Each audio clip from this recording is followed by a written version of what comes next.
Good morning प्रिय दर्शकों। तो रूबरू हुए हैं आपके सामने हिमाचल प्रदेश की सुबह की ताज़ा खबरों के साथ। तो इससे पहले खबरों को विस्तार से जाने निवेदन है कृपया चैनल को जरूर सब्सक्राइब करें। तो पेश है आज सुबह के मुख्य समाचार। राष्ट्रीय ग्रीन ट्रिब्यूनल कोकसर में अवैध डंपिंग मामले में केंद्र और प्रदेश सरकार को नोटिस। लाहौल स्पीति के कोकसर में अवैध डंपिंग के मामले में राष्ट्रीय ग्रीन ट्रिब्यूनल ने कड़ा संज्ञान लेते हुए भारत और हिमाचल प्रदेश सरकार को नोटिस जारी किया है। फ्रेंड्स संस्था बनाम भारत सरकार मामले में यह आदेश राष्ट्रीय ग्रीन ट्रिब्यूनल के अध्यक्ष प्रकाश श्रीवास्तव और कार्यकारी सदस्य डॉक्टर ए सैंथलवेल ने जारी किए हैं। ट्रिब्यूनल की ओर से जारी आदेश के अनुसार इस मूल दरख्वास्त में आवेदक की यह दलील है कि कोकसर बहुत ही ज़्यादा इको सेंसिटिव क्षेत्र है। यह 5484 मीटर की ऊंचाई पर लाहौल स्पीति में लेह मनाली हाईवे पर स्थित है। साल में 7 महीने से अधिक समय के लिए बर्फबारी की वजह से देश और दुनिया से कटा रहता है। लाहौल में शीतलहर, तापमान -27 डिग्री सेल्सियस, जम गया तेल, दूध और पानी। मौसम खुलने के साथ ही हिमाचल प्रदेश के जनजातीय क्षेत्र लाहौल घाटी में 2 दिन से प्रचंड ठंड पड़ रही है। बुधवार की रात इस सर्दी के मौसम की सबसे ठंडी रात रही। सिसु में रात का न्यूनतम तापमान 0 से 27 डिग्री सेल्सियस रहा। ज़िला मुख्यालय केलांग में -23 और उदयपुर -20 डिग्री दर्ज किया गया। लोगों के घरों में तेल, दूध और पानी बर्तनों में जम गया। तेल और घी को तंदूर के पास रखकर पिघलाना पड़ रहा है। इधर पानी और दूध जम जाने से लोगों की परेशानी बढ़ गई है। घरों के साथ होटल और ढाबों में जग के तलियों और अन्य बर्तनों में रखा पानी भी जम जा रहा है। रात की प्रचंड ठंड के चलते सुबह के समय वाहन स्टार्ट नहीं हो रहे हैं। पिछले कल भी घाटी में मौसम अनुकूल रहने से दिन भर धूप खिली रही। हालांकि लोगों को ठंड से राहत नहीं मिली। 13,000 वर्ग किलोमीटर के दायरे में फैला लाहौल स्पीति 2 दिन से प्रचंड ठंड के कहर से जूझ रहा है। सुल्तानपुर डाकखाना में 80 लाख रुपए का घपला और सामने आया 3,000 पासबुकों की जांच बाकी। हिमाचल प्रदेश के कुल्लू ज़िले में सुल्तानपुर डाकखाना में 80 लाख रुपए के घपले की बात और सामने आई है। पहले चरण में लगभग 36,40,000 रुपए के घपले की बात सामने आई थी। 80 लाख रुपए करीब 100 खाता धारकों के बताए जा रहे हैं। बताया जा रहा है कि अभी करीब 3,000 पासबुकों की जांच बाकी है। आने वाले दिनों में घपले की राशि और बढ़ सकती है। डाकखाना में इतनी बड़ी रकम का गबन सामने आने से डाक विभाग के अधिकारी और कर्मचारी भी हैरान हैं। क्रिप्टो करेंसी ठगी मामला 2500 करोड़ के घोटाले में 25 सह आरोपियों के खिलाफ चार्जशीट जल्द।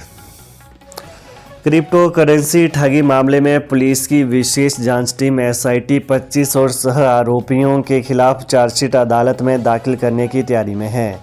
लोगों को ठगने में इन आरोपियों ने मुख्य आरोपी और एजेंटों का सहयोग किया था। हालांकि आरोपी गिरफ्तार नहीं किए गए हैं। पूछताछ में सह आरोपियों के नाम सामने आए हैं। ऐसे में इनके खिलाफ भी कार्रवाई अमल में लाई जा रही है। वहीं करोड़ों रुपए के ठगी मामले में अब तक 20 आरोपी गिरफ्तार किए जा चुके हैं। हिमाचल में कानून के दायरे में लाई जाएगी फ्लोर मिल, सरकार ने लिया फैसला। हिमाचल में गेहूं की पिसाई करने वाली फ्लोर मिलों को कानून के दायरे में लाया जाएगा। प्रदेश में खाद्य नागरिक आपूर्ति एवं उपभोक्ता मामले विभाग केंद्र से मिलने वाले गेहूं की पिसाई 90 फ्लोर मिलों में करवाता है। इसके बाद ही आटा की सप्लाई डिपो में भेजी जाती है। कई फ्लोर मिलों में आटा से चोकर निकालने की शिकायतें मिल रही हैं। वहीं बार बार मिल रही शिकायतों के बाद ही सरकार फ्लोर मिल मालिकों के खिलाफ सख्त कदम उठाने जा रही है। बीजेपी सरकार की हिमकेयर में खामियां, ऑडिट के आदेश, एडमिट मरीजों में से 92% हो गए हेल्थ कवरेज वाले। आयुष्मान भारत स्कीम से छूट गए गरीबों को हेल्थ कवरेज देने के लिए पूर्व भाजपा सरकार द्वारा शुरू की गई हिमकेयर योजना हिमाचल के खजाने पर भारी पड़ रही है। स्कीम को लागू करने में कुछ खामियां मिली हैं। इन्हें देखते हुए अब इस स्कीम के ऑडिट के आदेश राज्य सरकार ने दिए हैं।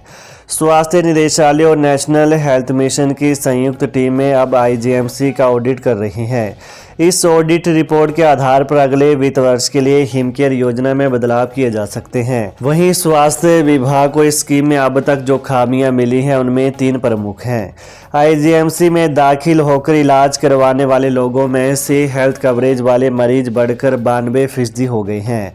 आशंका है कि जिन सरकारी कर्मचारियों को मेडिकल रिएम्बर्समेंट की सुविधा है उनको भी इस कार्ड की सुविधा बिना चेकिंग के मिल रही है। सत्ता में आए तो अग्निवीर योजना बंद, कांग्रेस के राष्ट्रीय प्रवक्ता अभय बोले देश भर में होंगे आंदोलन। कांग्रेस के राष्ट्रीय प्रवक्ता अभय दुबे ने कहा है कि कांग्रेस सत्ता में आते ही अग्निवीर योजना को समाप्त कर देगी। जो युवा इस योजना के तहत भर्ती हुए हैं उनके भविष्य पर दोबारा से विचार किया जाएगा।